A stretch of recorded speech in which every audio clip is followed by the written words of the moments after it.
일단 오늘 고전문학 간단하게 이제 자 끝내고요. 그 다음에 다음 주부터 현대문학에서 현대시 조금 볼게요. 그쵸? 뭐 양이 많으니까 나머지 부분들은 안 다뤄진 부분 여러분이 또 같이 좀 보시고. 자 700페이지까지 했는데 지난주에 자 어디까지 했다? 고전소설 해가지고 뭐가 나온다? 자, 뭐 이생규장전에서부터 자 이생규장전 하나 하고 또는 뭐 있지 사시남전기하고 그리고 자 마지막에 뭐 예덕선생전까지 했잖아.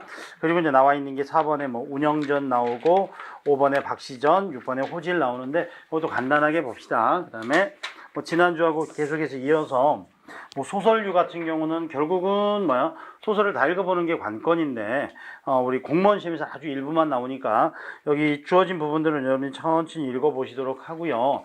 자 기본적으로 서머리 돼 있는 거하고 작품 해설 부분 잠깐 봐볼게. 자 4번에 자 운영전 나오는데 자 운영전 이렇게 되면 전이라는 것은 그 사람의 어떤 삶에 대한 기록 요걸 말하거든. 그러면 요 앞에 나와 있는 자 운영이라는 건 사람 이름이지. 그럼 여기서 사람 이름은 자 요 작품에 뭐가 돼? 주인공이 되는 거야. 주인공. 그래서 운영이에 대한 이야기 요게 돼. 운영이에 대한 이야기. 그래서 우리나라 어떻게 보면은 저기 자유연애 사상을 바탕으로 한 연애 소설이거든. 로맨틱한 연애 소설인데 우리 고전 소설 같은 경우는 대부분 어떻게 돼 있어? 결말 구조가 해피엔딩이잖아. 근데 자 유일하게 연애 소설 중에서 고전 소설 중에서 언해피엔딩 요거야. 언해피엔딩 가장 큰 특징이 뭐냐면 불행한 결말 요게 됩니다. 불행한 결말. 그래서 자 뭐가 된다? 언해피엔딩이다. 요게 이제 이 글의 요 작품의 가장 큰 특징 중에 하나다라고 보시면 돼. 자 먼저 뭐 전체를 다 볼 수는 없으니까 줄거리 한번 봐봐봐. 줄거리. 자 줄거리를 한번 봐보시면 자 뭐가 나왔는가 보시면 자 줄거리 자 뭐가 나왔나? 자 줄거리 보니까 선조 34년 봄 청파사인 유영이 세종대왕의 아들 안평대군 옛집이었던 수성궁에 들어가 놀다가 술에 취해 잠을 자고 있는 사이 잠을 자고 있는 밑줄 그어봐 안평대군의 궁녀였던 운영과 운영의 애인이었던 김진사를 만나 그들의 슬픈 사랑 이야기를 듣는다. 자 밑줄 사랑 이야기를 듣는다 이렇게 돼 있지. 자 요 소설은 어떻게 되냐면 자 유영이라는 인물이 자 안평대군의 자 뭐죠 궁이었던 수성궁을 돌다가 잠깐 뭐 돼서 잠을 자게 된 거야. 그치? 자 잠깐 꿈을 꾸게 된 거야. 그래서 꿈 속에서 누굴 만나? 자 운영이를 만나. 미안 맞아 운영이를 만나지. 자 운영과 누구? 김진사를 만나. 둘이는 뭐야? 사랑하는 사이가 돼. 그래서 이 둘의 사랑 이야기를 유영이가 꿈속에서 듣는 구조로 돼 있어. 그러면 여기서 이 소설이 가지고 있는 가장 큰 특징은 뭐냐면 기본적으로 무슨 구조다? 환몽 구조입니다. 이렇게 하나 보고요. 환몽 구조입니다. 이렇게 하나 보고요. 환몽 구조이면서 그래서 자 꿈을 꾸는 환몽 구조이면서 그 다음에 자 꿈속에서 꿈 내용이 나오지. 그러니까 구조는 무슨 구성이 돼? 액자식 구성입니다. 이게 액자식 구성입니다. 그래서 환몽 구조이면서 액자식 구조로 되어 있는 소설이랍니다. 이 소설이 가장 형식상 특징이에요. 형식상. 그래서 현실에서 꿈에서 다시 현실로 돌아오고 액자식 구조로 외화에서 내화로 갔다가 다시 외화로 빠져나온다. 자, 그 이야기를 듣는데 자, 유영이가 자, 여기 수성궁을 걷다가 저 정자 쪽에서 흐느끼고 있는 두 연인을 만나게 되지. 그래서 가까이 가서 왜 그리도 구슬프게 웁니까? 라고 물었더니 운영이가 그동안의 이야기를 쭉 해주는 거야. 그 옆에서 김진사가 붓을 들어서 자 글을 써내려갔는데 제목이 바로 뭐냐면 그게 바로 운영전이야. 그래서 운영에 대한 이야기 자기 이야기를 하고 있고 옆에서 김진사가 그 이야기를 적어 내려가고 있어. 자 여기서부터 시작하는데 궁중에 갇혀 지내던 궁녀의 몸인 운영과 자 안평대군을 찾아온 소년 김진사는 서로 사랑을 하게 된다. 자 어찌 보면은 자 여기에 안평대군이 있고요. 안평대군은 아주 시화를 즐기고 글을 쓰는 거를 즐겨가지고 데리고 있던 궁녀 시빈들에게, 그쵸? 그냥 허드렛일만 시키는 게 아니라, 자, 서로 뭐 글도 지으면서, 자, 서로 뭐지? 자, 논쟁도 하면서 그렇게 아주 아끼는 궁녀가 열이었어. 그 궁녀 중에 하나가 운영이었지. 그런데 하루는, 자, 그 안평대군에게 김진사라는 외간 남자가 인사 오게 된 거야. 그 김진사를 운영이가 처음 보게 되고 어때? 마음을 빼앗겨 버렸네. 그치? 그래서 마음을 빼앗겼는데, 자, 마음을 전할 방법이 없잖아. 마음을 전할 방법이. 그래서, 자, 궐 밖에 사는 매파에게 편지를 넣어가지고, 운영이가 김진사에 대한 애틋한 마음을 전하게 되고, 자, 애틋한 마음을 전해드린 김진사 역시 운영을 사랑하게 돼. 그래서 결국은 사랑하지 않아야 될 두 연인이 사랑하게 된 거야. 비극의 씨앗이지. 비극의 시작이야. 쉽게 말해서 운영은 궁녀잖아. 궁녀라는 것은 결국은 어찌 보면은 아주 극단적으로 말하면은 안평대군의 어찌 보면은 소유물이잖아. 그치? 안평대군만을 위해서 있어야 되는 게 궁녀인데, 궁인인데, 그 궁인의 신분을 넘어서 어때? 외간 남자를 사랑하게 된 거지. 그래서 자, 둘이 어때? 눈이 맞아서 서로 사랑하게 된다. 이게 어찌 보면은 자유연애가 이루어진 거야. 거기 우리 이생규장전에서도 이생과 채낭자가 서로 어때? 정이 통해서 사랑을 나누게 되었다. 부모의 허락 없이. 그래서 이런 자유연애가 이루어졌어. 그래서 김진사는 밤만 되면 단을 뛰어 넘어와 운영과의 사랑을 속삭인다. 그래서 밤마다 수성궁에 몰래 넘어 들어와가지고 운영이를 사모하고 밤마다 같이 보내게 돼. 그러다가 어느 날은 자, 또 안평대군이 자, 궁인들에게 글을 써내라 하는데 왠지 운영의 글에는 어때? 자, 외간 남자를 사모하는 그리움의 정이 담겨 있는 것 같아가지고 운영이를 따로 불러가지고 혹시라도 이러이러한 일이 있었느냐, 또 마음에 두고 있는 정인이 있느냐라고 물어도 아니옵니다. 뭐 거기서 그렇사옵니다라고 말을 못하겠지. 아니옵니다라고 말하고, 자, 의심은 날로 지탐한 가. 그런 상황에서도 위태로운 사랑은 어때? 커져만 갑니다. 자, 그러나 그들의 목숨을 초월한 모험적인 사랑은 결국 안평대군에게 탄론하고 결국 운영은 옥에서 스스로 생을 마감하게 된다. 그래서 결국은 어때? 처음에는 1차로 부정했지만 결국은 안평대군이 알게 되고 둘의 사랑을. 그래서 결국은 운영은 자, 다른 사람을 보호하기 위해서 스스로 목숨을 끊게 돼. 자기 사랑을 지켜내기 위해서. 이게 바로 뭐다? 불행한 결말이라는 소설에 나오는 구조야. 자, 그리고 나서 김진사 역시 자, 운영의 뒤를 따라서 스스로 생을 마감하게 된다. 자, 이렇게 돼 있는 구조가 바로 뭐다? 운영전. 요게 되는 거야. 운영전. 자, 위에 해설 한번 봐봐봐. 위에 해설 한번 봐보시면 자, 궁녀 운영과 김세 비극전 사랑을 그린 소설, 애정소설 중에서 비극적 결말로 처리한 유일한 작품 밑줄고, 애정소설 중 자, 결말을 비극적으로 처리한 유일한 작품. 자, 그래서 조선시대 궁인들의 억압적인 생활과 이해된 고뇌가 잘 드러나 있다. 이 작품은 액자식 구성을 취하게, 액자식 구성 네모. 외부 이야기는 유행에 대한 것이며 내부 이야기에 운영과 김진사의 사랑 이야기가 포함된다. 봉건적 유교 사회에서 모순된 현실을 뛰어넘어 인간 본능의 자연스러운 표출을 추구하지만 한계 부딪히는 두 남녀의 모습에서 비극미를 느낄 수 있다. 비극미 네모. 그래서 자, 고전 소설이 갖고 있는 것 중에서 요게 이제 가장 운영진이 가지고 있는 특징이라 요 작품이 나온다면 이제 요런 결말 구조에 대한 이야기가 언급이 많이 된답니다. 앞으로 넘어가서 작품 정리 한번 봐봐봐. 자, 뭐 여기 뭐죠? 내용 보시면 내용은 한번 쭉 읽어. 어려운 내용은 아니야. 그래서 뭐 왼쪽 잠깐 보면 하루는 대군이, 여기서 대군은 누구? 안평대군을 말하는 거야. 안평대군이 서궁의 수연에 앉아 계시다가 외철쭉이 활짝 핀 것을 보고 시녀들에게, 여기서 시녀는 뭐야? 옆에서 자, 시중 들어주는 여인 내진과 자, 운영을 포함한 궁녀들이 되겠지. 궁녀들에게 각각 오원절구를 지어서 바치라고 명했다. 그러니까 궁인들에게도 어때? 시화를 즐기면서 서로 담론을 즐긴 사이라 자, 꽃이 예쁘게 핀 걸 보고 너희들도 그를 한 자락씩 지어 올리려무나 이렇게 된 거지. 자, 그래서 시녀들이 그를 저 대군이 크게 칭찬해 말했다. 너희들이 글이 날마다 나아지고 있어서 매우 기쁘구나. 다만 운영의 시에는 님을 그리는 마음이 나타나 있구나. 여기서부터 이제 뭐가 되는 거야? 운영의 자, 마음을 조금씩 의심하게 되는 거지. 저 녀석이 외간 남자가 있나 하고 의심하게 되는 거야. 이미 이제 운영의 마음에는 누가 들어와 있어? 김진사가 들어와 있는 거지.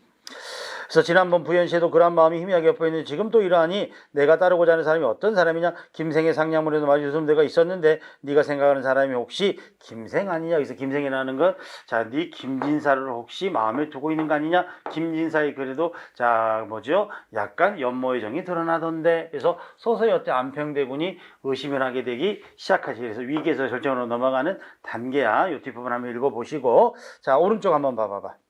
한문소설이고 애정소설이고 액자소설. 액자소설 네모 쳐놓고 그 다음에 주제는 뭐라고 돼 있니? 운영과 김진사의 비극적 사랑 이야기. 오케이? 비극적 사랑 이야기. 그 다음에 그리고 이제 이런 이야기를 다 끝내고 어때 이제 유영은 잠에서 깨어나서 이 이야기를 자 전해준 거야. 그래서 이런 뭐지 거기 환문 구조로 돼 있고 특징 보니까 조선시대 궁인들의 삶을 자 살짝쿵 보여주더라 이렇게 볼 수 있고 그다음에 자유연애 사상 그다음에 시를 통해서 작품이 내용이 자 서사적으로 전개되더라 이런 특징들을 가지고 있습니다. 그래서 인물 한번 보면 운영하고 김생하고 안평대군이 핵심이겠지. 그래서 운영이라는 인물은 어떤 거냐? 비인간적인 삶에서 벗어나 참된 삶을 자 살고 싶은 나약한. 그래서 비인간적인 삶이라는 것은 궁궐에 갇혀 지내는 어때 억압과 속박된 여인의 삶을 뜻하겠지. 그러니까 조선 중기 이후에 이런 국민들의 삶에서 벗어나고자 하는 자 이런 정신이 표출되지. 그럼 운영 어찌 보면 어때? 자기 스스로 사랑을 선택하게 되고요. 자기 운명을 결정하게 되는 자 적극적이고 주도적인 인물이 되겠지. 운영은. 자 순결하고 뜨거운 정열을 지녔으면 물론 이지적인 여인이기도 하다. 그래서 어찌 보면은 시대를 앞서가고요. 자주적인 인물이었다. 사랑도 스스로 쟁취해내는 인물이었다. 자, 김진사. 정서적인 감상적이며 순수한 사랑의 성취가 현실 장벽에 가로막히자 운영의 뒤를 따라 죽음으로써 시공을 뛰어넘는 영원한 사랑을 획득한 인물이다. 어떻게 보면은 자, 조금은 남녀의 거기 성 역할이 조금 전도되었다라고 볼 수도 있겠지. 남자가 주도적으로 자, 어려움 해체되는데 운영이 먼저 결정하게 되고 그 지고지순한 사랑을 지켜내기 위해서 스스로 목숨을 끊었다. 이런 구조로 돼 있지.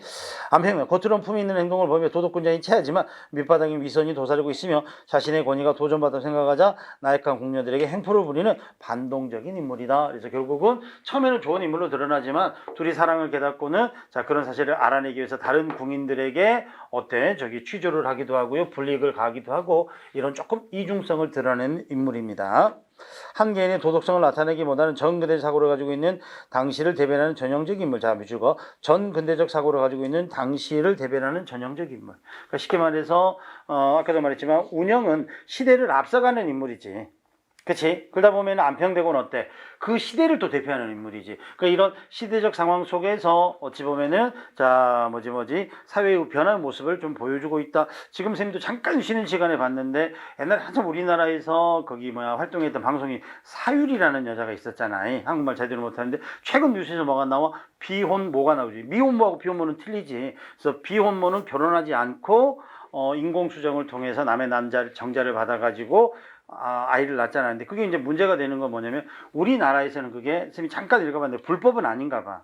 그러니까 인공수정하려면 동거인의 확인이 있어야 됩니다. 이게 있나 봐. 문제 사유는 동거인이 없으니까 불법은 아닌데 산부인과에서 잘 안 해주나 봐. 그 인공수정을. 그러니까 결혼 사실이 없으면 책임지기 싫어서 그러겠지. 그래서 이제 사유리가 결혼하기 싫고 아이는 갖고 싶어서 일본 가가지고 아이를 낳아서 둘았는지 안 둘았는지 잘 모르겠는데 이런 거잖아요. 어찌 보면 이제 사유리 같은 이런 인식도 시대를 조금 앞서가지 몇십 년, 몇백 년 앞서간 건 아니지만은 근데 우리 사회는 이 상태에 머물러고 있지. 그래서 사회와 인물 사이에 시대적 거리감, 괴리감이 드러나잖아. 여기서도 안평대군은 그 시대를 대표하는 사대부 계층의 전형적인 사고방식. 그러니까 예를 들어서 지금으로 하면 꼰대적 사고를 갖고 있는 거고 운영은 어때? 새로운 의식의 세계로 나아가자 하는 조금은 선험적이고 선구자적 인물이다. 이런 관계가 운영절이라는 소설에서 드러납니다. 오케이? 뒷부분 한번 읽어보셔야 되고요. 오케이? 시간 관계상 선생님은 여기까지. 자, 왼쪽에 학기문제 한번 봐봐봐. 옳지 않은 건 나와 있는데 자, 몽유롭게 소설이다. 몽유롭 OX O 궁중을 배경으로 한 연애 사건을 다루고 있다. OX O 그 다음에 이야기 전개 순행적 구성 방식을 취하고 있다. 자, 요거는 자, 요 부분만 보면 한 부분만 보면 그러는데 전체적으로 꿈 현실 꿈 현실 이게 되고요. 이 현실은 선조 때고요. 이때는 세종 때 안평대군 때이기 때문에 시간이 현재고 과거로 갔다가 다시 현재로 돌아오는 역순행적 구조로 되어 있습니다. 이렇게 보셔야 돼. 역순행적 구조입니다. 그다음에 겉 이야기 속에 또 하나의 이야기가 들어가 있는 구조다. 이런 구조를 뭐라 그런다? 액자식 구조 이렇게 말할 수 있겠지. 액자식 구조.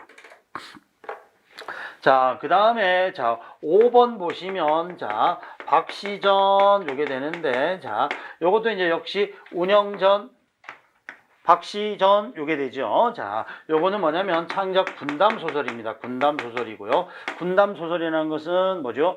역사 소설 중에서 자, 뭐지? 전쟁 이야기지, 군인 이야기지. 자, 요 소설은 병자호란이라는 역사적 사실에서 병자호란이는 역사적 사실에서 자, 이 병자호란의 우리 역사적 사실은 병자호란에서 승리를 한 거야, 패배를 한 거야? 패배를 한 거지. 이 패배의 좌절감을 소설에서는 승리하는 구조로 바꿔놓음으로써 이 소설의 현실에서의 패배감을 현실에서의 좌절감과 패배감을 소설에서 뭐 하려고 한 거야? 자, 소설을 통해서 보상받으려고 했던 이런 창작 군담 소설, 역사를 바탕으로 한 창작 군담 소설 이렇게 보면 되죠. 그래서 쉽게 말해서 병자호란은 우리 사대부들이 지배하는 나라였음에도 불구하고 자, 쉽게 말해서 개박살 났잖아. 그치? 심지어 임금이 인조가 삼존대에 가서 무릎을 꿇고 땅에다가 머리를 피날 때까지 조아리면서 항복을 했다라는 거잖아. 현실에서는 어때? 아주 처참한 패배지. 그치? 근데 이거를 뭐, 자, 인정할 수밖에 없기 때문에 소설이라는 장치를 통해서 소설이라는 허구적 장치를 통해서 소설은 어때? 승전을 거듭한단 말이야. 그래서 이거를 통해서 병자호란이라는 현실적 패배감을 보상받고요. 자, 바닥에 떨어진 민족적 자긍심을 조금이나마 자, 부활하기 위해서 복귀시키기 위한 자, 소설적 장치입니다. 이게 되는데 이제 또 하나의 중요한 장치가 뭐냐면 여기서 박씨가 어떤 자, 인물이냐라고 보시면 여자지요. 그치? 그러니까 여기서는 자, 여인의 모습을 통해서 자, 승리의 자, 소설을 만들어내 승리의 이야기를 꾸려가고 있어. 그 의도는 어떤 의도를 갖고 있을까? 사대부들 중심의 남성 중심 사회에 대한 통렬한 뭐가 돼? 비판이지. 남자들이 여자를 그렇게 하대하고 천대하면서 나라를 다스려 놓고 결국은 오랑캐한테 무릎을 꿇을 수밖에 없었잖아. 그치? 그러니까 자, 이 여인이라는 박씨를 통해서 이런 이야기를 그려냈다라는 것은 남성주의의 전근대적 사고를 뭐 하고 있어? 비판하고 있지. 그치? 남성 중심의 사고방식을 비판하고 있더라. 이렇게 보시면 되죠. 오케이? 그래서 지금 미국 같은 데는 뭐지? 국방장관을 이번에 뭐 대통령이 이제 바뀌잖아요. 국방장관을 최초 여성 국방장관으로 지명한다는 설이 있어. 그럼 사실 국방장관인데 뭐지? 여성이면 군대 갔다 온 사람 아니고 안 갔다 온 사람인데 우리가 상식적으로 군대도 안 갔다 온 여자가 어떻게 국방의 수장을 담당해 그러는데 사실은 뭐야? 그거하고 뭐 지금 각해준 털 거 아니잖아. 국방장관이. 그치? 그래서 이런 이제 전근대적 사고방식으로 탈피 이런 소설 이런 생각이 여기 박시전에도 들어가 있더라. 그래서 이거는 개인적 사랑을 통해서 시대를 앞서간 인물이라면 이거는 시대 현실에 대한 비판과 어떤 통렬한 자기 반성 요거를 가지고 있는 게 박시전이다라고 보시면 돼. 박시전에도 이제 두 가지 모티브가 있는데 넘어가 봐. 줄거리 한번 봐볼까? 인조 때 한양 안국방에 살던 이조 참판 이득춘의 만득자 이시백은 만득자는 뭐야? 늦게 얻은 아들이라는 뜻이야. 늦둥이 이시백은 16되던 애 금강산 박처사의 장녀와 혼인한다. 자, 운영과 김리자의 사랑이 아니지. 이건 전통적인 과정 속에서 전근대적 사고방식에서 결국 자 혼례를 청하게 되는 거야. 누구? 저기 이시백하고 박처사의 딸하고 어른들이 정혼을 해줬겠지. 그치, 어른들 사이 정혼을 해가지고 어른들끼리 집안끼리 혼약을 맺은 다음에 혼례를 치른 거냐. 그럼 쉽게 말해서 그 당시 같으면 어때? 신부 얼굴 언제 봐? 혼례청에서 처음 보는 거야. 신랑 얼굴도 자 결혼식장에서 처음 보는 거야. 지금으로 말하면. 그래서 자 혼인을 하게 된다. 그리고 첫날 밤 신방에 들어온 신부는 천하박색에 어깨에는 두 혹이 매달려 있고 몸에서는 악취가 풍겼다. 자 처음에 박씨는 어떻게 돼 있어? 아주 흉물스럽고 고약한 냄새가 풍겼지. 그치? 그래서 자 모든 사람이 꺼릴 수밖에 없는 모습이었어.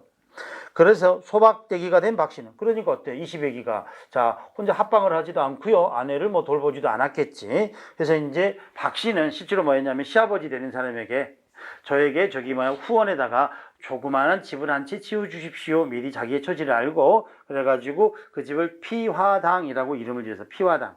피화당은 뭐야? 화를 피하는 집이다 해가지고 뒷뜰에다가 자기만 기거하는 피화당을 지어서 자, 이 피화당에서 기거하면서 그러면서 안팎으로 남편을 내조하게 돼. 소박대기가 된 박씨는 뒷뜰에 초당을 짓고 요 초당이 피화당이야. 거처했지만 본디 재주와 학식이 뛰어나고 도술로서 여러 이적을 나타낼 뿐만 아니라 남편에게는 자 뭐죠 이상한 연적을 주어. 연적은 뭐죠? 우리 거기 자 먹에다 뭐지 벼루에다 물 따르는 거 그 연적을 주어서 결국 과거에 급제시켰다. 장원 급제시켰다. 그러니까 뭐 글을 써주는 건 아니지만 뭐 컨닝을 시켜준 건 아니지만 이렇게 내조를 해서 20억을 어때 번듯하게 자 뭐죠 사회적으로 키워냈다. 그때 친정아버지가 구름을 타고 학소리를 내며 찾아와 딸의 흉한 어물을 벗겨준다. 여기서 이제 뭐가 나오냐면 이 소설에서 이제 비현실적인 건데 변신 모티브가 나오는 거야. 그러니까 그 전에는 어때? 저기 우리 슈렉 공주인가 보면 슈렉이 피오나 공주로 바뀌잖아요. 그러니까 처음에는 아주 흉물스러운 얼굴이었는데 모습이었는데 짜자잔 허물을 벗자. 허물을 벗게 되자 뭐가 돼? 미스 조선이 돼가지고 아주 아리따운 모습을 갖게 돼.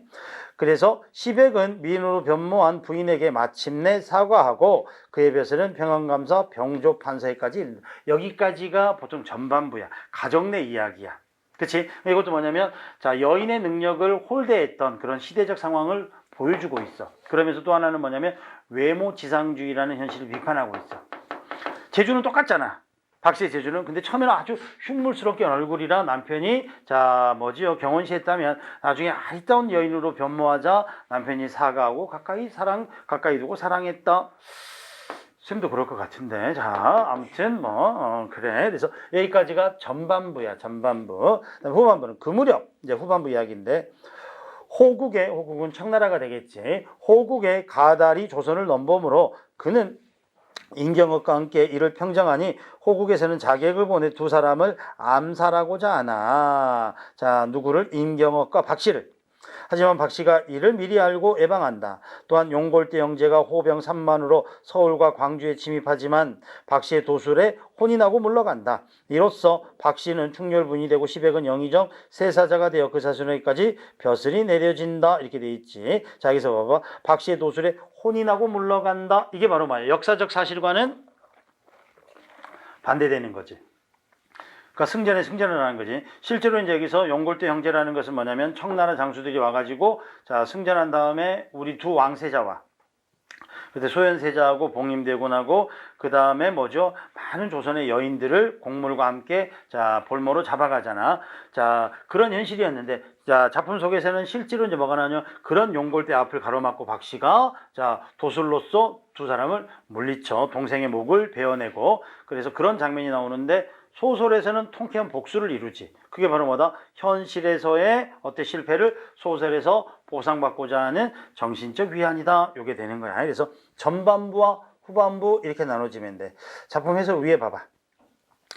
미모와 도술을 겸비한 박씨 부인의 활약상을 그린 자 군담소설 영웅소설이다. 도술적 표현법 등 비현실적 서술적 기법을 통해서 자 병자호란의 패전에 대한 심리적 보상 그리고 민족적 긍지와 자부심을 부활. 요게 이제 이 소설이 가지고 있는 외적인 목적이지.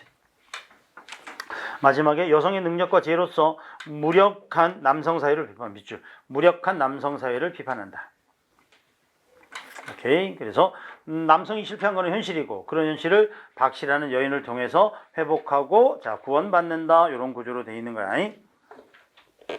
그 다음에 자 핵심 정리 봐봐. 역사소설, 군담소설, 여걸소설, 영웅소설. 군담소설이면서 여걸 영웅이지. 여걸 영웅 뭐 이해될 수 있고 그 다음에 영웅적이고 정기적이고 역사. 여기서 정기적은 뭐냐면 비현실적을 말해. 비현실적 도술이 뛰어나.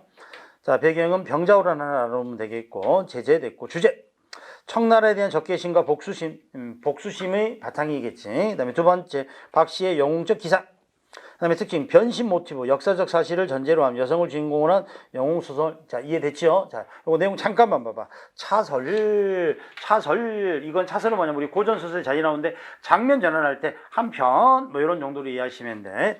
자, 울 때 군중에 영하여 일시에 불을 지르니 화약 터지는 소리 산천이 무너지고 불이 사면으로 일어나며 화광이 충천하니 부인이 개화를 명하여 부적을 던지고 왼손에 홍화선을 들고 우수에 백화선을 들고 자 뭐죠 선이란 거 부채지 홍화부채를 들고 오른쪽에 백화부채를 들고 오색시래며 화염중에 던지니 문득 피하당으로부터 대풍이 일어나며 도리어 호진중으로 불길이 들이치며 호병이 호광중에 들어 천지를 분별치 못하며 불에 타 죽는 자가 부지기수라. 이때 울 때 대경하여 대경이 뭐야? 크게 놀라 급히 퇴진하며 앙천 탄식하며 가르되 하늘을 우러르면서 탄식하기를 가르되. 여기 보니까 울 때가 와가지고 어때 화공을 퍼부은 거야. 화공을 퍼부은 거야. 그러자 박씨가 나와가지고 뭐였어? 자, 왼손에 부채를 들고 오른손에 부채를 두고 부채를 두어 번 붙이니까 불길이 어때? 적진을 향해 가더라. 그래서 많은 청나라 군사들이 어때? 되리어 화염에 불사여 목숨을 잃었다더라. 그러자 자 적장이었던 울대가 하늘을 보며 탄식하기를 뭐라고 했나 봐볼까? 기병하여 조선에 나온 후 기병 뭐지? 병사를 일으켜 조선에 나온 후 자 병불 혈인하고 방포 일성에 조선을 도모하고 뭐라고 돼 있어? 총 한 번 쏘지 않고 피 한 번 흐르지 않고 조선을 도모했는데 그러니까 가는 곳마다 승전을 거듭했는데 단 한 번도 패배를 경험하지 않았는데 이곳에 와서 여자를 만나. 여기서 여자는 누구? 박씨 부인이지. 그치, 박씨지. 박씨를 만나 불쌍한 동생을 죽이고 무슨 면목으로 인군과 귀비를 배우리요. 통곡함을 맞이한 자 제장이 호언으로 간이하며 의논할 아무리 하여도 저에게 복수할 수는 없사오니 퇴군하느지만 갖지 못합니다 하고 왕비와 세자대군과 자간물책을 거두어 행군하니 성회의 울음소리 산천이 움직이더라. 그래서 왕비와 세자대군은 결국은 이거는 역사적 현실까지 부정할 수는 없으니까 그래서 이들을 데리고 물러났더라. 요거 한 문단 나와 있는데 여기서 뭐가 나왔어? 박씨의 어때? 자 뭐지? 영웅적 행적이 보이지. 그래서 올 때마저도 무릎 꿇고 포기하고 물러나더라. 뭐 이런 내용이 이어집니다. 그래서 두 번 다시는 자 뭐죠? 조선을 범하지 말아라. 뭐 이런 내용의 훈계까지 이어지고 있습니다. 자 다음 페이지 보면 확인 문제 한번 봐봐. 창작의 동기. 병자호란 패전에 대한 민중의 정신적 서력 가능할까? 오케이. 여성의 자아 정책적 획득과 사회 진출 기반의 확립 이렇게 돼 있는데 자 여성의 정체성을 획득하고요 사회를 진출하지 못하게 진출해야 된다 이런 사회 소설이라고 보기는 어렵지. 그치? 그래서 이번의 내용은 안 돼. 자 외침에도 속수무 책임 무능한 위정자들에 대한 자 경계 비판. 여기서 무능한 위정자 남성 중심의 자 사대부들 위정자 비판. 능력보다 외모만을 가치관으로 평가하는 세태를 비판. 이거는 자 이 소설 전반부에 나오는 거예요. 전반부에. 후반부에는 아주 뭐 뛰어난 용모와 자 비범한 재주를 가지고 있는 영웅적 인물로 그려지니까 그래서 전반부. 박씨와 같은 변신 모티브 이거 알아도 되는데 뭐 알면 작품을 알아놓으면 되겠지. 뭐 금방울전 요것도 변신 모티브가 중간에 들어가 있어. 자 그다음에 자 6번 보시면 자 호질 돼 있는데 이거는 이제 연암 박지원의 소설이지. 뭐 참고로 박지원의 소설은 자 동명이인이네. 지금 우리 안기부장 아니 정보부인가 뭐라 그러지? 국정원이라 그러는 거 지금? 국정원 원장하고 이름 같이 뭐 국회의원 하다가 박지원인데 여기 박지원은 이제 한문 소설이고요. 뭐 여러분들이 뭐 한국사에서 많이 배웠겠지만 조선 뭐 후기의 실학자이면서요. 그렇죠? 중상학자고 북학파지. 그래서 아주 실용주의 사상을 갖고 있는 대표적인 실학 사상자죠. 청나라와도 우리 민족에게 도움이 된다면 얼마든지 화친할 수 있다. 그 당시에는 4대 명에 휩싸여 가지고 어찌 청나라와 그런 몹쓸 오랑캐와 교류를 한단 말이오 이랬는데 그런 양반들의 그치? 허위의식에 빠지는 양반들을 풍자하지. 그래서 박지원의 소설은 가장 근저에 뭐가 있냐면 양반에 대한 풍자와 비판이 가장 근저에 있어. 어떤 양반? 무능한 양반. 그래서 그가 봤을 때 무능하다라는 것은 기존의 어때 사상적 가치에 함몰돼 가지고 현실에 대한 개혁 의지가 없는 인물들. 그렇지? 현실 개혁 의지가 없는 무능한 양반들에 대한 풍자와 비판. 그래서 새로운 세계로 나가기 위해서, 그렇지? 실리적인 실용적인 사고로 나가기 위해서 잘 먹고 잘 사는 부국강병의 나라로 나가기 위해서 자 무능한 자 뭐죠? 사대부들 성리학자들에 대한 통렬한 비판 요걸 했던 게 자 박지원 소설의 특징이고 그 중에 한 가지가 이제 호질인데요. 호질에서는 자 뭐죠? 북곽선생이라는 유자에 대한 통렬한 비판이 나오지. 유자라는 것은 성리학자, 유학자, 선비지. 자, 줄거리 한번 봐볼까? 자, 작품 해설 줄거리가 더 많네. 어느 날 산중에 큰 범이 부하들과 저녁거리를 오늘하다가 오늘 밤은 맛 좋은 선비고기를 먹기로 정하고 마을로 내려온다. 뭐 이 부분은 조금 우화적 장치가 들어가 있네. 그래서 자, 산중에 범들이 자, 선비를 하나 양반을 하나 잡으려고 산으로 내려온다. 근데 이것도 봐보자. 자, 어찌 보면 맛있는 거는 상놈이 더 맛있지 않을까? 열심히 일도 하고 그러니까. 그치? 근데 이제 양반을 호랑이가 잡아먹는다는 것은 그만큼 어때? 양반에 대한 가치를 폄하하고 있잖아. 그치? 그러니까 범에게 혼날 수 있는 존재가 바로 뭐라는 뜻이야? 양반이라는 뜻이야. 자, 그러던 중 북곽 선생은 자, 과부 동리자와 미래를 즐기고 있는데 이것도 많이 생략되어 있지. 자, 이 마을에 북곽 선생이라는 유자가 한 분 계셨어. 누대로 있던 유자 집안의 아주 훌륭한 분이시고요. 책을 어찌나 많이 읽었는지 박학다시가요 모르는 게 없는 분이야. 그래서 온 마을 고을 사람들의 존경을 한 몸에 받는 아주 뛰어난 유자라고 칭송이 자자해. 한편 자 옆마을에는 동리자라는 과부가 사는데 자 정절녀라고 하여 연료문까지 받았던 인물이야. 그런데 그 동리자에게는 다만 어때 성이 다른 아들이 5이 있었어. 모순이지. 그치? 역설적 상황이지. 정렬녀면 뭐 아들 하나 있는 거는 아들 둘이 있는 건 괜찮은데 성이 같아야 될 거 아니야. 아비성을.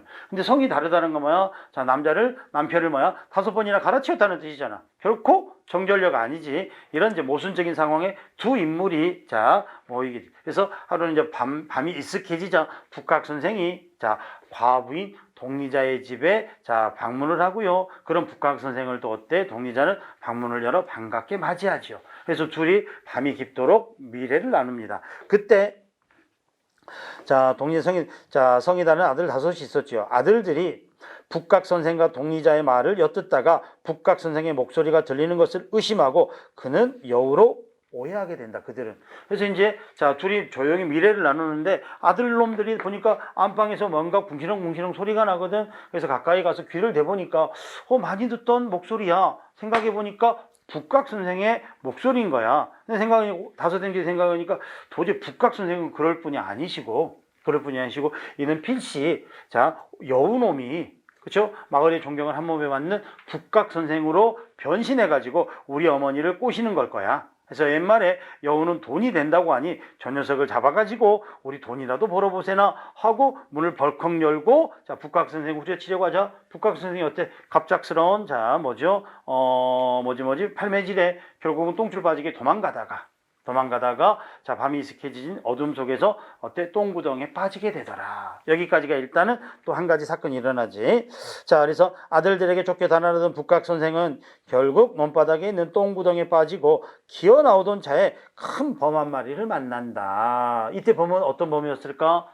자 선비고기나 하나 잡아볼까 하다가 보니까 선비를 만났는데 아이고 이거 도저히 못 먹겠는 거야. 똥냄새만 진동하고. 그치? 그래서 양반이라고 하는 게 사대부라고 하는 게 어찌 모양인가 하고 호랑이가 북각 선생을 뭐해? 꾸짖는 이야기야.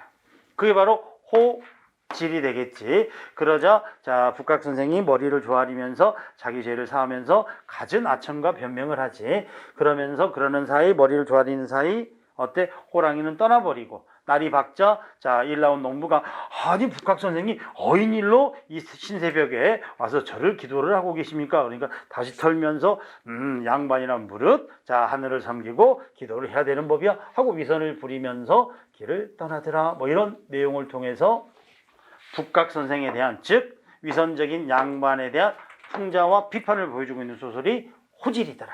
오케이? 작품 해설을 봐볼까? 자, 조선 후기 대표적인 한문 소설로 북각 선생 대표고는 도학자의 위선을 폭로 풍자. 밑줄. 도학자의 위선을 폭로 풍자. 자, 누구로 대변돼? 북각으로.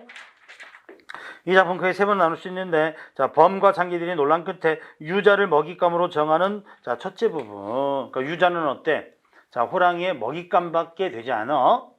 그다음에 둘째, 북각이 동리자의 미래 중 도망가다가 똥구덩이에 빠진 둘째 부분. 범을 만나 북각이 목숨을 구걸하나 유자의 아첨, 인간의 잔혹함, 영악함을 낱낱이 지적하는 범에게 꾸짖음을 듣는 셋째 부분. 이렇게 세 가지 부분이다. 그래서 시험에 나오면 셋째 부분이 나올 가능성이 가장 크겠지. 그래서 호랑이가 꾸짖는 장면이 나오는 부분. 이렇게 위선적이고 완악한 북각 선생의 모습을 당시에 유학자의 전형으로 보았을 때 유학자의 전형, 어찌 보면 뭐 안평대군하고도 일맥상통한다고 볼 수 있겠지. 작자는 범을 풍자의 주체로 내서 당시, 자, 밑줄과 당시 유학자들의 위선적이며 이중적 인간성을, 자, 풍자하고 있다.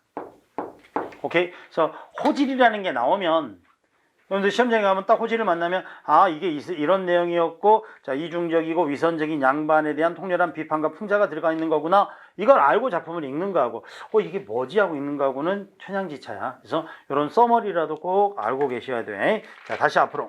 하다가 돼서 미안.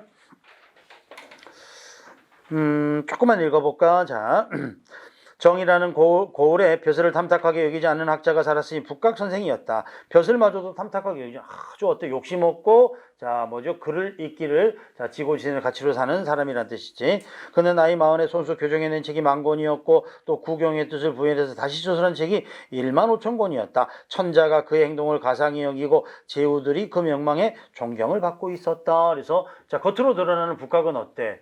벼슬에 욕심이 없으면서 학식이 아주 두터운 인물이었다라고 제시되어 있지.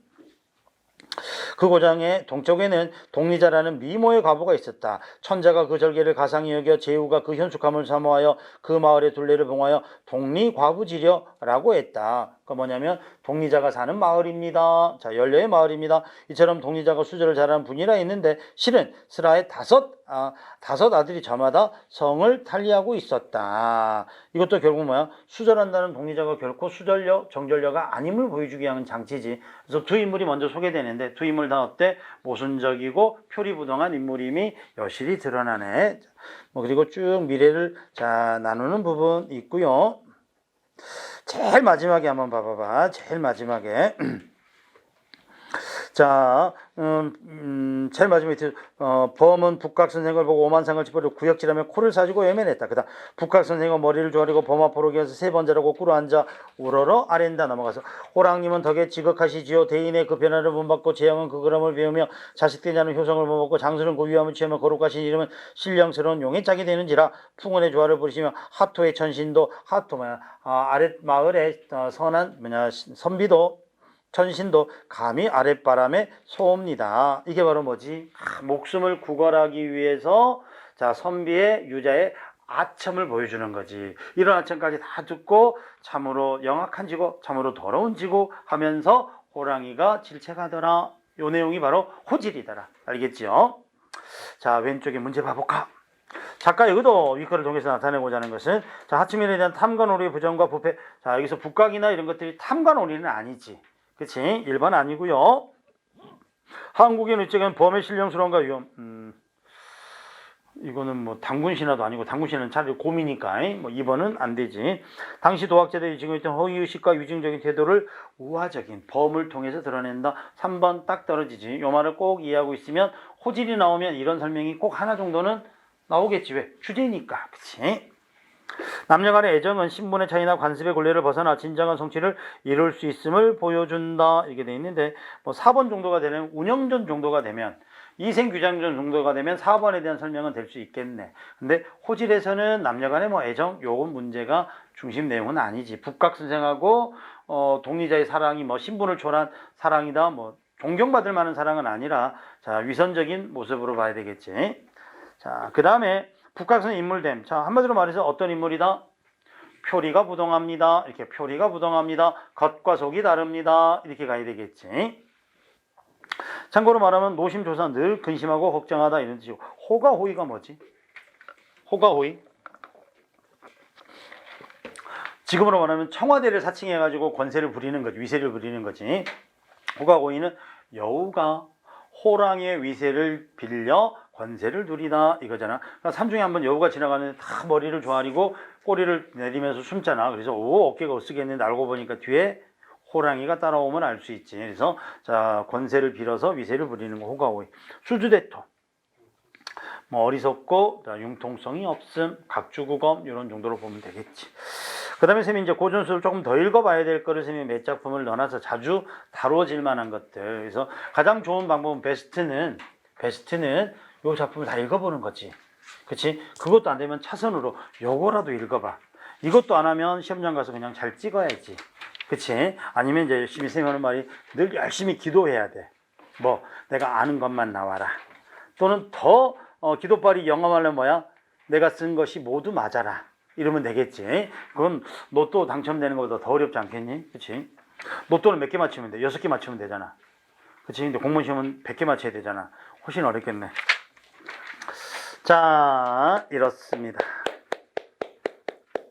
자, 이제 나머지 부분은 이제 고전, 먼저 남아있는 작품, 고전 3문 중에서 그다지 큰 비중을 차지하지는 않습니다. 이렇게 보시면 돼. 그래서, 자, 이제, 다섯 번째 장. 고대 수필 요게 나오지. 근데 사실 우리가 이제 요 고대 수필은 보통 이제 조선시대에 등장하는 수필 이렇게 말하는데, 우리가 그때 아까 폐관이라는 걸 했지. 폐관에서 폐관문학이라는 걸 했지. 3번인가 2번에서 3번에 했나 폐관이라고 했는데, 폐관에서 우리가 설이라는 걸 했잖아요. 뭐 참화설, 경설 이런 것들 했잖아. 이 설도 사실은 수필 양식이야. 수필 양식. 그치? 근데 이거는 이제 설은 한문 수필의 형식을 띠고 있고, 기본적으로 폐관이라는 장치를 통해서. 그다음에 이제 여기는 이제 우리가 흔히 말하는 이제 고전 수필, 그러면 뭐 한문 수필도 있고요. 그다음에 내간 수필도 있고요. 그다음에 양반의 한글 수필도 있고요. 이런 것들이 수필입니다. 이렇게 보시면 되고, 712페이지에 있는 고대 수필 요거는 장르 정리는 안 할게요. 여러분들이 해보시면 한 번만 읽어보시면 좋겠습니다. 자, 그다음에 자 오른쪽에 보니까 작품이 1번이 규중치루쟁농기, 2번이 자 뭐죠? 2번이 뭐 나왔지? 일야구도하기, 그다음에 3번이 수호제기 이렇게 돼 있는데, 참고로 보시면 규중치루쟁농기 요거는 제목 많이 들어봤지, 그치? 그다음에 일야구도하기 들어본 적 있지 않니? 처음 들어보니 대부분. 자, 그 다음에 수호제기가 아마 제일 여러분들 좀 낯설 거야. 1번보다는 2번, 2번보다는 3번이 좀 더 낯설지 않니? 기본적으로. 근데 요 작품들은 전부 다 고등학교 과정, 지금 이 책에 있는 건 전부 다 고등학교 과정을 벗어나는 범주는 아닙니다. 이거 공무원이니까 더 어렵게 내야지, 이건 아니야. 다 16종 국어 교과서에 다 들어가 있는 거야. 문학 교과서에, 고등학교 과정에. 오케이? 자, 그 중에 1번 보니까 규중이 뭐지? 규중? 규방 중에 이거야. 규방 중에. 규방이 뭔데? 아녀자가 기거하는 안방을 말해. 안방. 그러니까 우리 옛날에는 여자가 안방을 썼지. 그치? 그래서 남자가 사랑채를 쓰고, 규중에 칠우. 칠우가 뭐지? 칠우가? 7 친구. 그치? 7 프렌드. 자, 7 프렌드가 뭐야? 침선의 도구를 말해. 침선의 도구. 침선, 바느질의 도구. 바느질의 도구 뭐야? 바늘이 있을 거고, 실이 있을 거고, 골무가 있을 거고, 자가 있을 거고, 그리고 가위가 있을 거고, 그 다음에 인두가 있고, 다리미가 있어. 요 7가지, 좀 이따 책에서 나오니까, 이 7가지가 쟁론. 쟁론은 뭐야? 논쟁하는 거지, 논쟁. 자기 공치사를, 자, 논쟁하는, 자, 이야기, 수필, 이거야. 그래서 규중의 치루가 쟁론하는 거 이거지. 그래서 자 이것도 역시 자 바늘이니 이런 것들, 자 침선의 도구지. 이거를 뭐 했어? 의인화를 했지. 의인화를. 그래서 이 작품도 역시 우화적 기법을 가지고 있습니다. 우화적 기법이라는 것은 결국 인간 사회에 대한 뭐야? 풍자지. 풍자가 목적이지. 우화라는 것은 풍자를 목적으로 합니다 라고 보시면 돼. 오케이. 그래서 잠깐 뒷부분 봐볼까? 잠깐 뒷부분 봐보면, 자, 작품 해설 잠깐 봐봐봐. 작품 해설.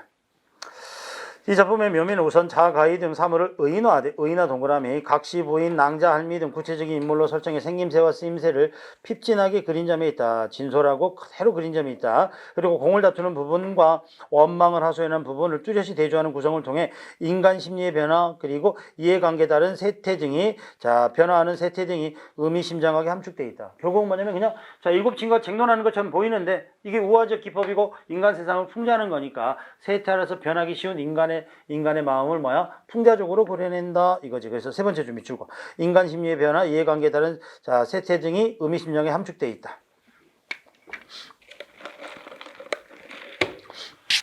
그래서 이 작품은 가전체의 전통을 이으면서 극적 구성과 섬세한 표현의 묘미를 살리고 있다. 가전체의 전통 밑줄고. 우리가 가전이 뭐였지? 국순전, 국선생전, 죽부인전 이런 것들이 가전이었잖아. 그래서 가짜 전기문의 형식이잖아. 이것도 역시 치루를 의인화시켜가지고 드러내는 거지. 자, 그 다음에 규중치루 공치사에 대한 글쓴이 의도.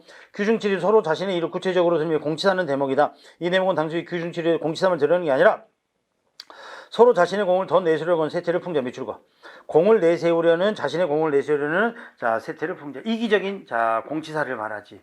자기의 공만 더 밝히려는 남보다 앞서는 이기적인 인간의 욕심 이거를 말하는 거지. 그러니까 나중에 이제 자던 부인이 일어나가지고 아무 소리 말고 각자 자기 본분을 다하여라 이런 말을 하면서 이야기는 끝나는데 내용 잠깐만 봐봅시다. 이른바 규중치루는 부인의 방 가운데 7벗이니 그라는 선비에게는 필목과 조이와 벼루루 문방사우로 삼았으니 선비들의 문방사우. 선비들의 내 친구는 뭐지? 종이하고요. 그치? 붓하고요. 벼루하고요. 그 다음에 먹이지요. 먹과 벼루하고 종이하고 붓이지. 그러니까 글을 쓸 수 있는 도구잖아. 여러분 말하면 지금 볼펜하고 노트겠지. 이 뜻이 규중 여잔들 홀로 어찌 벗이 없으리요. 어찌 여자라고 안방 여자라고 벗이 없겠는가? 이러므로 침선에 돕는 침선 동그라미. 침선이 뭐지? 바느질. 바느질을 돕는 유를 각각 명호를 정하여 벗을 삼을세 바늘로 새우각시. 이때 새요 가늘 새자 허리요자. 그러니까 새우는 생김새를 뜬 거야. 생김새 허리가 잘록해요 이 말이지. 사실은 바늘 보면은 허리가 없지. 바늘에 허리가 어디 있어 지가. 그치, 귀만 크고 가분수 확대하면 가분수처럼 돼 있겠지. 이렇게 돼 있는 거잖아. 허리가 어디 있어? 근데 전체적으로 가늘하게 생겨서 가는 허리를 가졌고요. 그다음에 침척은 뭐야? 자를 말해. 자를 척부인이라 하고요. 그러니까 뭐라고 그랬어? 바늘을 세요라고 그랬지. 이거는 뭘 본뜬 거야? 오른쪽에 나올 텐데 모양새를 본뜬 거야. 모양새. 그치? 그 다음에 자를 척분이라고 그랬어. 척이 뭐지? 이거지. 이거 이름이 뭐야? 자척자야. 자척자. 그러니까 이거는 한자 이름을 본뜬 거지. 한자 이름을. 그치? 한자 이름을 본떴어요. 이렇게 되는 거야. 한자 이름을. 그 다음에 가위로 교두각시라 하고요. 가위를 교두각시. 이것도 뭐야? 모양새지. 교두가 뭐야? 교차해. 뭐가? 대가리가. 두니까 머리지. 머리가 교차해요. 이거. 가위질하다 보면은 이게 X자로 왔다 갔다 하잖아. 그거를 교두라고 그랬네. 교두각시라고 하고요. 그 다음에 인도로 인화부인이라고 다루리를 울낭자라고 하였다. 인두와 다루리는 요즘 우리 인두 안 쓰지. 그러니까 옛날 여자들 한복 보면은 근데 동정 있잖아. 좁잖아. 이런 데를 이제 할 때는 조그마한 인두 같으면은 여러분들이 인두는 어디서 보냐면 사극에서 보면 국문장에서 숯불에 대가지고 사실대로 고아렸다 했고 여기를 지지잖아. 막 이렇게 되는 그게 이제 인두야. 다리미로 지지면 너무 크잖아. 그치? 그래서 요걸 이제 인두고요. 여기 다루리는 다루미 이렇게 돼 있지. 그래서 인두하고 다리미를 뭐라 그랬어? 인도를 인화부인이라고 그러고요. 그 다음에 여기를 울낭자라고 그랬지. 요거는 이제 이름하고 비슷한 의미를 갖습니다. 이거지. 그래서 좋겠다. 그래서 인화부인 쓰임새 이런 것들이 되겠지. 울낭자 쓰임새 여기 되겠지. 그 다음에 실로 총홍 흑백각시 실. 줄여서 청홍각시라 그러거든요. 이건 색깔을 두고 하는 말이겠지. 그 다음에 마지막에 골무를 감투함이라고 한다. 이것도 모양새가 되겠지. 이건 쓰임새가 되겠고. 자, 이처럼 하나, 둘, 셋, 넷, 다섯, 여섯, 일곱 친구. 요거는 바로 오른쪽에 옆에 써졌지. 바로 오른쪽 이름에 대한 게 바로 정리가 돼 있지. 날개 부분에. 자, 찌리리. 자, 그래서 나 부분 봐봐. 일일은 칠이 모여서 침선에 공으로 돼 척부인이 긴 허리를 자음에 이르되. 자, 척부인이 제일 먼저 나서며 남녀 의를 마련할 때, 남자 여자 옷을 마련할 때 장단 광엽이며 수품 제도를 나 아니면 자, 나 곧 아니면 어찌 이르리요. 이러므로 자기 지공에 내 으뜸이 되느니라. 자기 지공이 내 으뜸 되느니라. 그러자 교두각시 양각을 빨리 놀려 내달어 이르되. 자, 교두각시. 자, 양각이 뭐야? 두 다리를 빨리 내달려 이르되. 척부이나 그대 아무리 마련을 잘한들 버여내지 아니하면 무슨 모양이 제대로 되겠느냐. 척부인이 딱 나서서 내가 이렇게 딱 밑그림을 그리지 않으면 어찌 옷을 만들 수 있겠어. 그러니까 가위가 와가지고 허허 네가 아무리 예쁘게 재단을 하면 뭐하겠니. 내가 자르지 않으면, 내가 그 선대로 자르지 않으면 자 옷이 지어지지 않을걸. 이렇게 말하지. 자, 그러자, 자, 새우각시 가는 어리 구부리며 날랜 부리로 두려 양우는 말이 불가하구나. 진주 10그릇이 꿰누에 구슬이랄 것이요. 재단에 능소능대 하나 나 아니면 어찌 자기를 어찌하리요. 자, 자하고 가위가 아무리 뛰어난들 내가 없으면 어떻게 옷을 만들어지겠소. 새놈이 믿음이 저런저런 긴 옷 이루며 나의 날리고 빠름이 아니면 잘게 뛰며 굵게 박아 마음대로 하리요. 척부인의 자여내고 교두각시 버여내다 하니 나 아니면 공이 없으려는 두 벗이 무슨 공을 자라마느냐. 지금 좀 빨리 갔는데 무슨 말인지 알겠지. 그래서 자하고 가위가 아무리 뛰어난들 내가 없으면 어찌 옷이 되겠어. 뭐 이건 또 맞는 말이기도 하지. 아무리 예쁘게 잘라놓으면 뭐야 천조가리지. 바느질을 해야지 그게 옷이 되지. 그런데 그 뒤에 척부인의 자여두고 교두각시 버여낸다 한들 내 아니면 공이 없으려든 두 벗이 무슨 공이라 자랑하느냐. 그러자 청홍각시 불그락 푸르락 노알. 청홍각시는 누구지? 실이지. 맞아. 바늘이 아무리 지가 바느질 해봐야 뭐야. 실이 없으면 꿰매지지 않은 걸. 뭐 이런 뜻이겠지. 새우야 내 공이라 자랑 마라. 내 아무리 착한 채하나 한솔 반솔인들 내 아니면 내 어찌 성공하리요. 자, 그러자 감토할미 이르되 각신이 내 위엄만 자랑 마소. 이 늙은이 수말적기로 아가씨는 손풀이 아프지 않게 하여 반일을 도와드리니 고어에 말하기를 닭의 입이 될지언정 소의 뒤는 되지 말라 했으니 청홍각시는 새우의 뒤를 따르면서 무슨 말이 그렇게 많소. 그래서 골무가 뭐라 그래. 감토할미 가지고 에이 너는 맨날 바늘 똥구멍이나 따라다니면서 뭘 잘난 채 차라리 어째 엄지손가락에 끼는 골무가 더 낫지 하고 공치사하고 있지. 자, 실로 아까 해라. 자, 이렇게 돼 있네. 그러자 이나랑자 그대들 다투지 마라. 나도 잠깐 말하리라. 이렇게 돼 가지고 야 내가 다리미질 알지 않으면 어찌 예쁜 옷이 지어질 수 있겠느냐. 그러자 울랑자는 뭐라 그래. 그 뒤에 야야 너는 조그만 것밖에 못하지만 나는 옷을 다 할 수 있잖아. 해가지고 뒷부분에 울랑자까지 공치사가 이어지는 거야. 이 말을 듣고 있던 자 나중에 자 뭐죠 아내자가 깨어가지고 공치사들 그만하거라 뭐 이런 내용이 나옵니다. 자 문제 한번 봐봅시다. 옳지 않은 것. 봉건사회의 여인의 삶을 예찬 봉건사회 여인의 삶이라고 보기도 어렵고 예찬도 더더욱 아니지. 기승전결의 구성 방식을 취하였다. 그 전체를 봐야 돼. 이건 우리가 지금 여기서는 알 수는 없지. 보류. 의인의 수법으로 풍자했다. OX O 직분에 맞는 성실한 삶. 그래서 마지막에 보면은 공치사지 말고 자 옷 짓는데 진짜로 뭐가 제일 중요할까? 여러분 한 가지 갖고는 도저히 지을 수가 없잖아. 어떻게 보면은 선생님 봤을 때 인도하고 다리미는 대치제가 가능할 거야. 조금 번거롭더라도 이건 두 개가 꼭 필요한 건 아니겠지. 골무 뭐 좀 피 좀 흘리면 되지 뭐. 그치? 그런데 자도 조금 덜 필요해. 그런데 선생님 봤을 땐 선생님 기준으로 가위하고 바늘하고 실은 있어야 되지 않을까? 세 가지는 최소한. 그치? 실만 갖고도 안 되고 뭐 일단은 뭐 자는 자 없어도 그냥 쭉쭉쭉 그으면 되잖아 대충 상식적으로. 근데 아무튼 뭐 각자 이제 공치사하는데 나중에 이제 뭐라 그래 부인이 자 이 모든 것들이 어우러져야 자기 공이 이루어지느니라 이 옷을 만들 수 있느니라 이렇게 내용이 전개되지요.